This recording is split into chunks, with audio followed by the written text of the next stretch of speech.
ভালোবাসার ভাষা হওয়া উচিত সুন্দর, কোমল, নরম, আন্তরিক।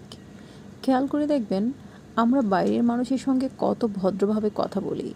রাস্তায়, দোকানে, অফিসে অচেনা মানুষদের ভুলকে ক্ষমা করি, বিনয়ের সঙ্গে জবাব দিই। কখনো কখনো তাদের জায়গায় নিজেকে কল্পনা করে সহানুভূতিও দেখাই। আবার কিছু সময় পরে সেই সহানুভূতি দেখানো মানুষটাই বদলে যায়।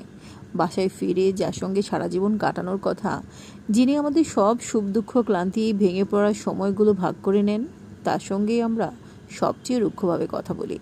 অভিমান, বিরক্তি, হতাশা সব কিছু যেন তার উপরই আমরা ঢেলে দেই। মনে করি আপন মানুষ বলেই তো সব কিছু বলা যায়। তবে কথা বলা আর ঝগড়ার মধ্যে কিন্তু একটা সূক্ষ্ম পার্থক্য আছে। ভালোবাসা মানে কেবল নিজের সব আবেগ ঢেলে দেওয়া নয়, ভালোবাসা মানে কেমনভাবে বলছি সেটারও খেয়াল রাখা উচিত। যে মানুষটি নিঃশব্দে আপনার দুশ্চিন্তা টেনে নেয়, আপনার ক্লান্তিকে বুঝে নেয়, তার প্রাপ্য কিন্তু আপনার সবচেয়ে কোমল রূপ।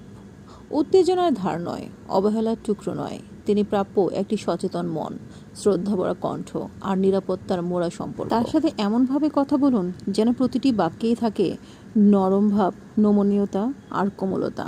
কারণ ভালোবাসা শুধু বড় কোনো আয়োজন করে হয় না। ভালোবাসা সবসময় লুকিয়ে থাকে প্রতিদিনের আচরণের উপর, সব সময়ের ব্যবহার, ক্লান্তির সময়ে আর কথার ভিতরে। তাই যতই ক্লান্ত থাকুন না কেন, বেছে নিন কোমলতা। শব্দের ভেতরে লুকিয়ে রাখুন আপনার ভালোবাসার অংশ। শুধু কথা নয়, কাজ এবং চোখের ভাষা দিয়ে বুঝিয়ে দিন ভালোবাসার বহিঃপ্রকাশ।